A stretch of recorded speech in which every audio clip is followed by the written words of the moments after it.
de l'opération pour chaque type de TAF. Commençons par l'opération de dépôt direct. Le dépôt direct est piloté par crédit. Dans cet exemple, une entreprise envoie les salaires des employés via le dépôt direct. L'institution financière de l'entreprise est l'adhérent A.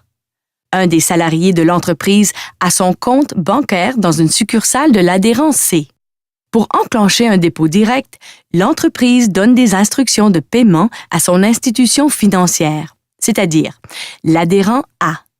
Ces instructions indiquent le montant, le numéro de compte bancaire et les coordonnées d'acheminement pour chacun des salariés qu'elle paye. Le numéro d'acheminement sert à identifier l'institution financière et la succursale à laquelle est acheminé un effet de paiement. Avec le numéro de compte, ce numéro d'acheminement est essentiel à l'envoi des paiements par le système de compensation. L'ACP n'impose pas de processus particulier à suivre par le payeur pour la vérification du numéro de compte et des renseignements d'acheminement pour les dépôts directs, mais elle recommande aux entreprises d'obtenir un chèque annulé avant d'effectuer des opérations de crédit, afin de vérifier l'exactitude des renseignements fournis par le bénéficiaire. L'adhérent A effectue le tri de la paye, avec ses autres opérations de TAF, par institution financière ou par adhérent. Le moment venu, l'adhérent A envoie ses fichiers regroupés de TAF aux autres participants via le réseau de services de l'ACP. Une opération de dépôt direct est essentiellement une instruction donnée à une autre institution financière de passer un crédit au compte du client de cette institution. Il n'y a pas de mouvement réel de fonds. Dans notre exemple, les opérations de dépôt direct de l'entreprise sont incluses dans les fichiers de TAF de l'adhérent A, qui sont envoyés aux adhérents B, C et D. Lorsque l'adhérent C reçoit et valide le fichier de TAF contenant le dépôt direct pour le salarié, les fonds sont portés au crédit du compte du salarié.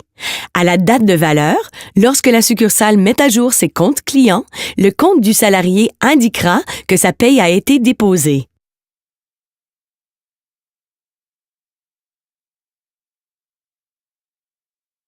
Donc, avec l'échange quotidien de tous ces fichiers de TAF via le réseau de services de l'ACP, comment les institutions financières peuvent-elles savoir exactement les montants qu'elles se doivent les unes aux autres?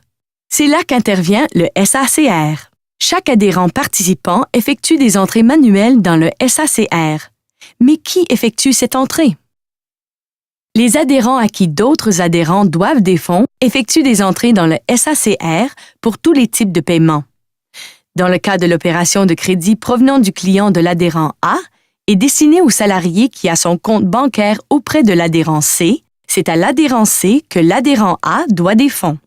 L'adhérent C fait l'entrée dans le SACR pour indiquer le montant que l'institution financière A lui doit pour avoir remis l'argent au client de l'adhérent C.